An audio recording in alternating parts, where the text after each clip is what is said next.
Hi, friends. Welcome to Comics Odyssey. Thank you for joining me once again. Let's look at Daniel Warren Johnson's Murder Falcon, as per your suggestion. This book was published a while ago. Let's take a look. 2023. In trade paperback format.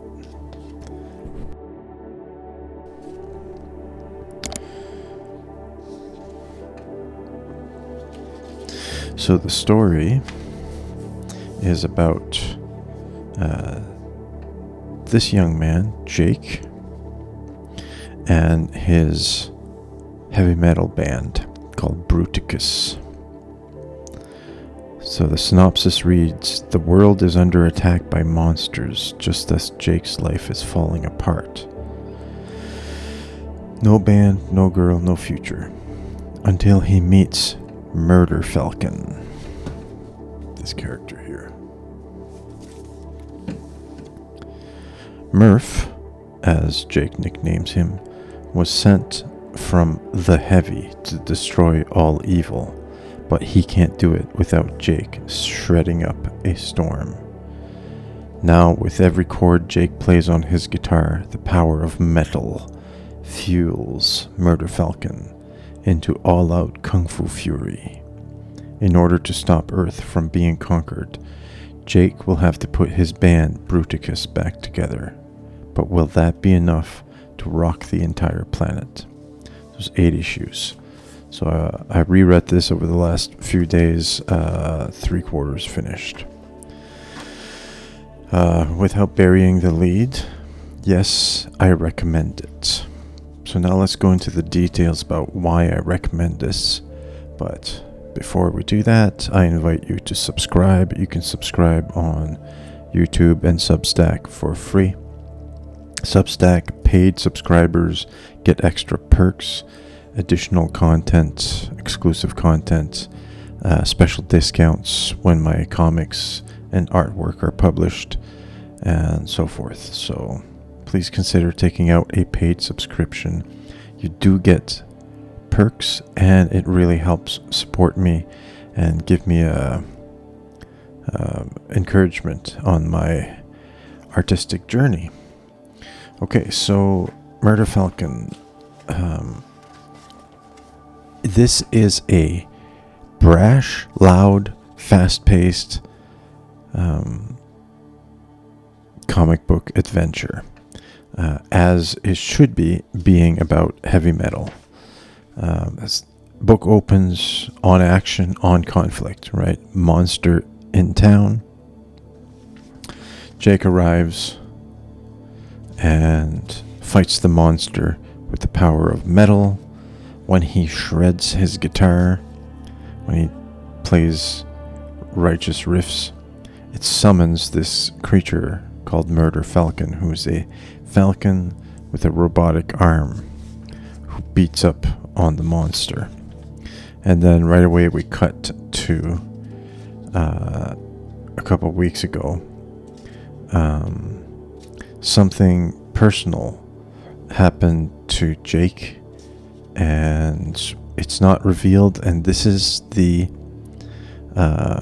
incentive to keep reading. It's the kind of the what's in the box thing, and there's a reason why he broke up with his band. He smashed his guitar. He was really angry, and it's something related to what's in the file, so I will not spoil it for you because I think this book is worth reading. So we have like a quiet moment, but these quiet moments in this book don't last more than a few pages. It's always intercut with like heavy, intense action, as it should, like I mentioned, it being a heavy metal inspired book.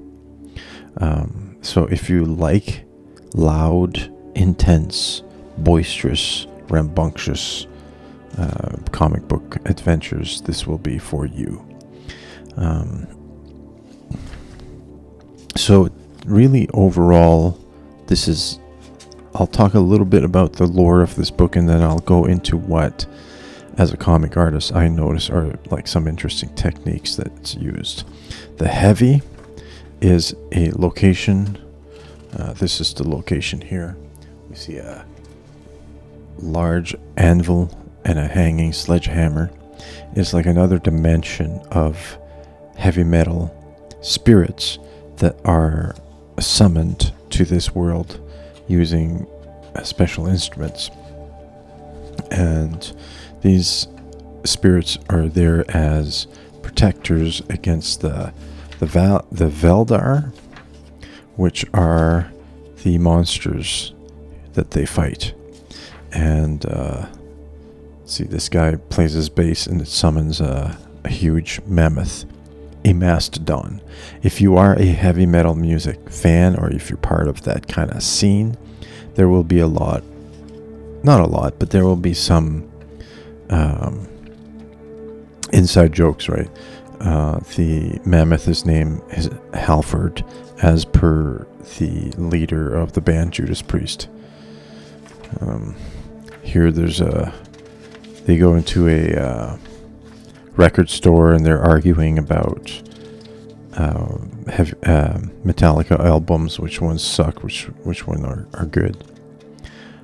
Definitely a theme is the power of music, but then there's a personal kind of like just grounded, highly relatable storyline that runs through this kind of over-the-top action, such as, beating a monster with a street light, that keeps this being like a very human story. A lot of people will empathize at minimum with it, if not sympathize, because they have gone through similar experiences. Relationships are important in here. This is like the main bad guy. Really cool design.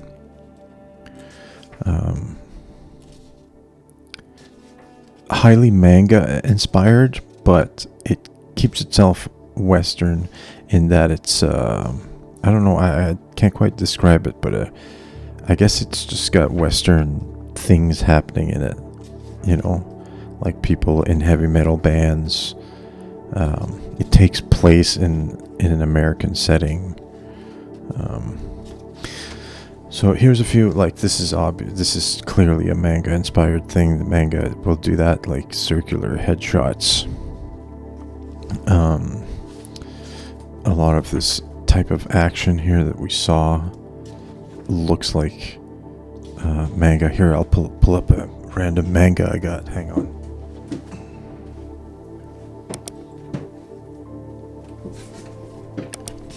Here, I just picked this up a while back. Let's see if we can find, focusing on the details of the action. See here, this sort of blur effect. He uses this a lot, and he amps it up even to a greater degree than we see here.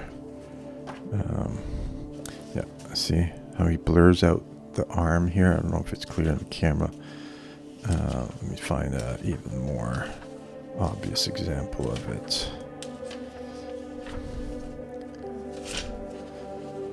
I was seeing it all over the place, and now that I'm looking for it, we're seeing a lot of it here. You're right. Look at this sort of speed line and the blurring on the body here. Right. You can see where he's implementing that technique. See the blurring on the fist here? Yeah, you should be able to see that.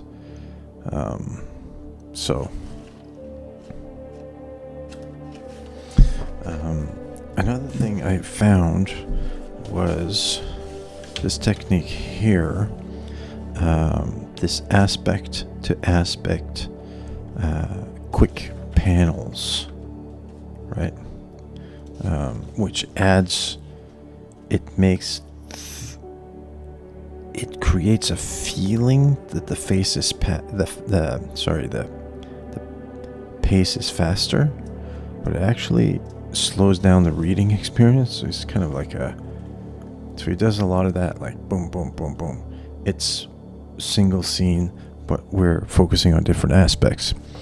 And if I pull out this Understanding Comics, which I highly recommend you have, he discusses here the different panel transitions that exist, right?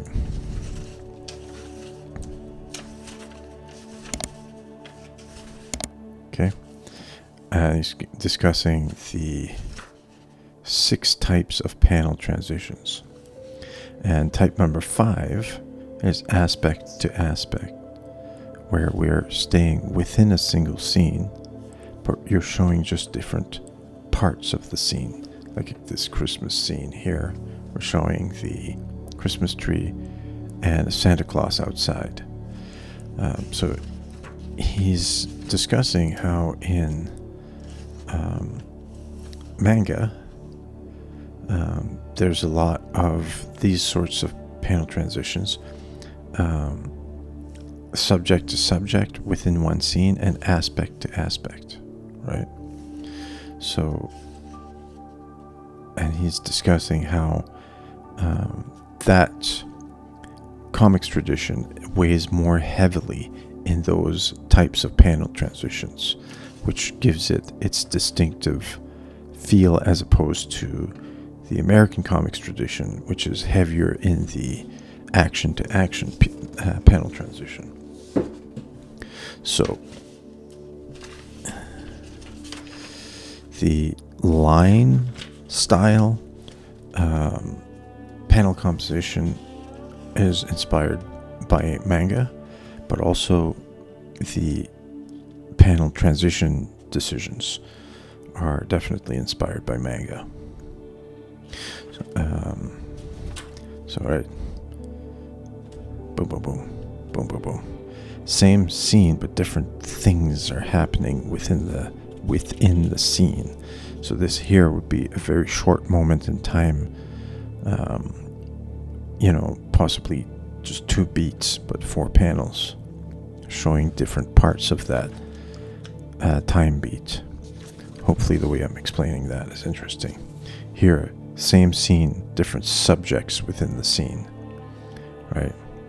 The monster, the cop, the lady with the baby, the Jake, the guitar player, and Murder Falcon. This is all one panel, one moment in time, just a montage from the different people implicated in that scene. It creates speed, a sense of speed, like you're taking in a lot of information within the one scene. Story-wise, it keeps amping up. He puts the band together. It's not enough. He recruits new members. It's not quite enough. And here I'm at the part where they actually travel to Tokyo, and they are going to incorporate symphony orchestra within their musical battle against the Valdar, which is also metal, right? Like metal meets classical. That's kind of a trope of the metal scene in a way, right? So the action keeps getting bigger and bigger and bigger, right? They got this huge freighter with all these amplifiers in front. It's fun. It's fun. It's boisterous. I guess the only criticism for me that I might give it would be that the loudness and the intensity and the relentless, pace of it, for the most part, it can get a little tiring to read, and it might come across to some people as the creator Daniel Warren Johnson lacking confidence and constantly trying to impress and grab the attention of the reader. So it doesn't rest, right? But obviously, to me, that's not what it is. But I could see it come across like that. Good book, Murder Falcon. Boisterous, a little bit goofy book that has a very human story at the center of it. So, recommended. Murder Falcon. Go check it out. That's the review. So just a quick update about Spirit Girl number 3. I just have a few pages left to pencil. But I've been working on a work project in my day job that I was going pretty hard at that, so that slowed me down the last few days. But I'm back at it as of this morning, and hopefully by beginning of August everything is penciled, and then I can start inking, and we'll see some more time-lapse videos of inking. Those are fun, so looking forward to those. Once again, consider subscribing and consider taking up a paid subscription to support my work and get special perks. Thank you. I hope you have a good week. God bless.